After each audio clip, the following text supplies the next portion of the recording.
Hello friend, welcome back to my video.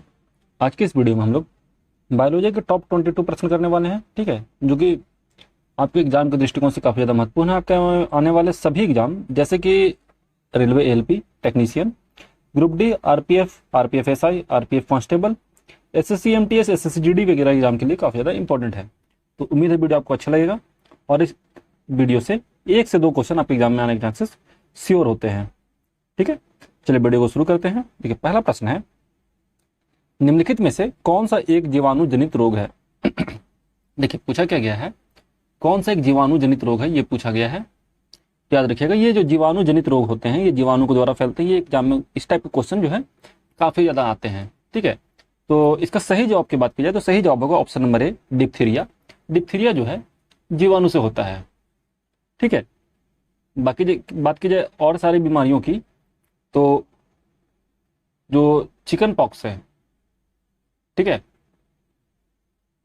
ये virus से होता है। ठीक है, आगे बढ़ते हैं अगले सवाल की तरफ।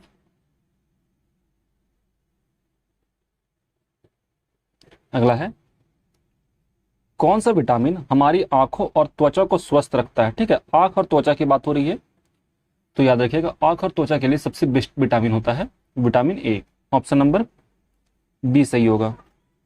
आगे बढ़ते हैं, अगला सवाल है, निम्नलिखित में से कौन सा पौधे का कवक रोग नहीं है? कवक रोग नहीं पूछा गया है, ध्यान दीजिएगा, पौधे के बारे में बात हो रही है, तो पौधे का कवक रोग नहीं है। तो ये जो है सिट्रस कैंकर, ठीक है, सिट्रस कैंकर जो कि नींबू के पौधे में होता है, ये जो है कवक रोग नहीं है। ये क्या रोग, किस टाइप का रोग है? ये जीवाणु के द्वारा होने वाला रोग है, जीवाणु के द्वारा फैलता है ये रोग। ठीक है, तो ये जीवाणु जनित रोग है।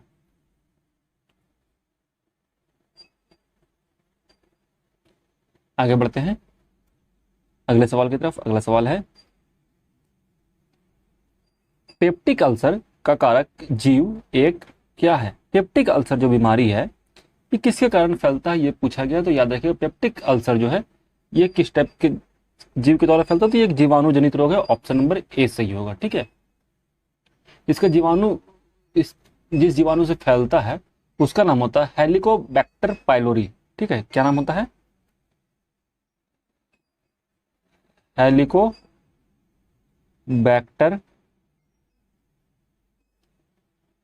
पाइलोरी। ठीक है, हेलिकोबैक्टर पाइलोरी जो है जिसके द्वारा ये बीमारी फैलती है, उस जीवाणु का नाम है। आगे बढ़ते हैं, अगला सवाल है, निम्नलिखित में से कौन सी बीमारी हवा से नहीं फैलती है? नहीं की बात हो रही है। ठीक है, तो कौन सी बीमारी हवा से नहीं फैलती है? तो इसका सही जवाब होगा हैजा। हैजा जो है हवा से नहीं फैलने वाली बीमारी है, ये एक जीवाणु जनित रोग है। ठीक है, जो कि दूषित भोजन खाने और गंदे पानी पीने से या दूषित पानी पीने से होता है।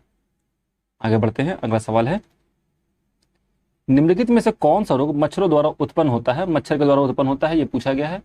तो मच्छर के द्वारा उत्पन्न होने वाला रोग है फाइलेरिया। ठीक है, कौन सा रोग है? फाइलेरिया। बात की जाए घेंगा की, तो घेंगा रोग जो है विटामिन की कमी से नहीं, आयोडीन की कमी से होता है। ठीक है, फाइलेरिया नाम की बीमारी जो है मच्छर के द्वारा होती है।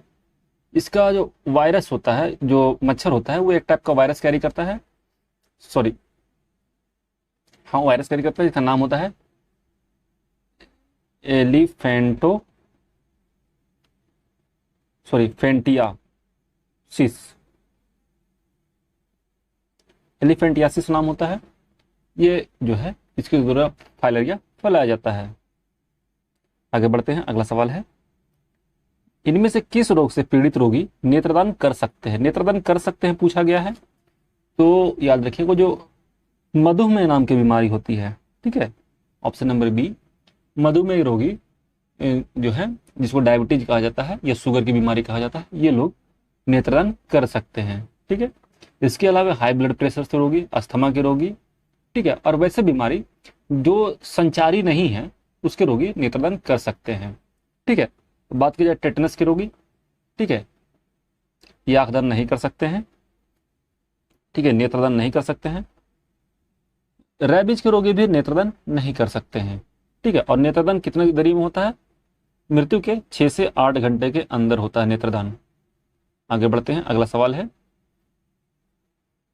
रोगजनक सूक्ष्म जीवों की वृद्धि को रोकने वाली दवाओं को क्या कहा जाता है? देखिए, जो रोगजनक सूक्ष्म जीवों की वृद्धि को रोकने वाली दवाएं हैं, ठीक है, इन्हें क्या कहा जाता है, ये क्वेश्चन है।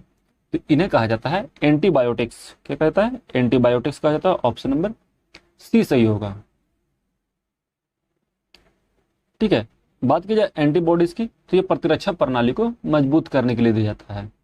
ठीक है, और एनाल्जेसिक जिसका उपयोग होता है दर्द में, और एनेस्थेटिक जो है, ये जो है इसका उपयोग किया जाता है ऑपरेशन का पहले शून्य करने के लिए किसी पार्ट को। आगे बढ़ते हैं, अगला सवाल है, निम्नलिखित में से कौन सा रोग जल प्रदूषण से नहीं होता है? जल प्रदूषण से नहीं होता है ये पूछा गया है, तो जल प्रदूषण से कौन सा रोग नहीं होगा? तो यहाँ पे एक बीमारी है प्लेग, ये जो है ये जल प्रदूषण से नहीं होता है। ये जीवाणु जनित रोग है। किसके द्वारा होता है? जीवाणु के द्वारा होता है प्लेग। ठीक है, जो कि चूहे कैरी करते हैं। आगे बढ़ते हैं, अगला सवाल है, अमीबियासिस के कारण क्या होता है? अमीबियासिस जो है एक टाइप का जीवाणु है, जिसके द्वारा हमें कौन सी बीमारी होती है? इसके द्वारा होती है हमें पेचिस नाम की बीमारी। ठीक है, सॉरी, ये अमीबियासिस जो है ये परजीवी है। क्या है? परजीवी है। सॉरी, परजीवी है, बताने में गड़बड़ हो गया, परजीवी होता है। ठीक है, आगे बढ़ते हैं, अगला सवाल है, निम्नलिखित में से कौन सा बीजोजनित रोग नहीं है जो कि बीज के द्वारा नहीं फैलता है? तो याद रखिए, कौन सा रोग जो है बीज जनित नहीं है। तो ये जो यहां पर दे रखा है आलू में होने वाला मोजेक रोग, ये बीज जनित रोग नहीं है।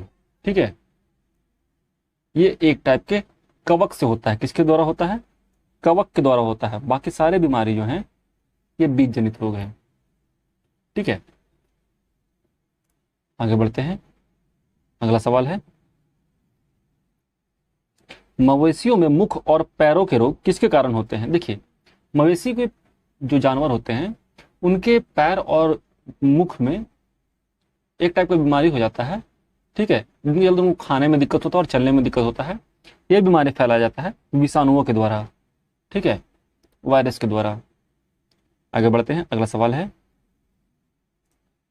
किस बीमारी में पैरों में अत्यधिक सूजन आ जाती है? ठीक है, किस बीमारी में आती है?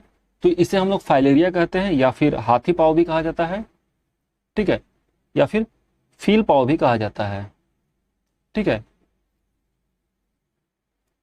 आगे बढ़ते हैं, अगला सवाल है, निम्न में से कौन सा रोग मानव शरीर में रक्त कोशिकाओं को प्रभावित करता है?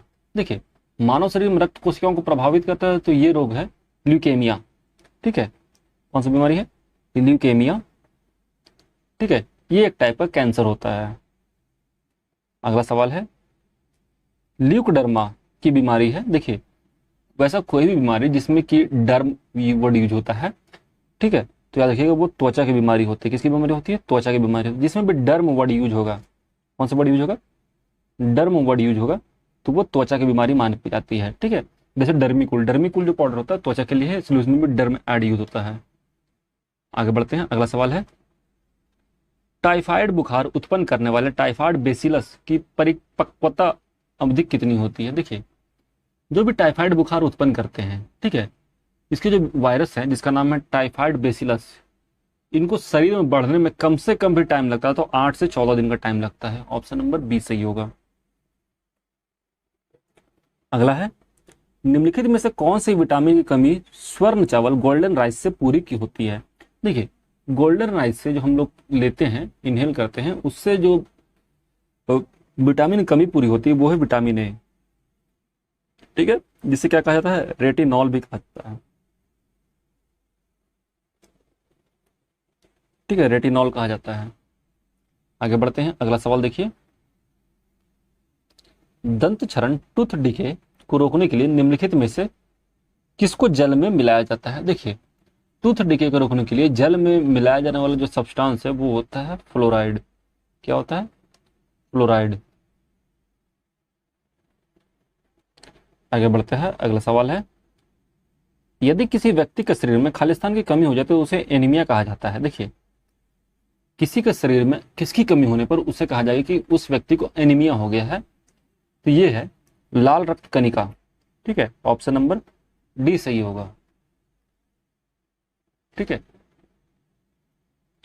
आगे बढ़ते हैं। अगला सवाल है, इंसुलिन द्वारा किस बीमारी का उपचार किया जाता है? तो इंसुलिन का उपयोग हम लोग किस बीमारी में करते हैं? तो सबको पता है, ये होता है मधुमेह की बीमारी में उपयोग इसका।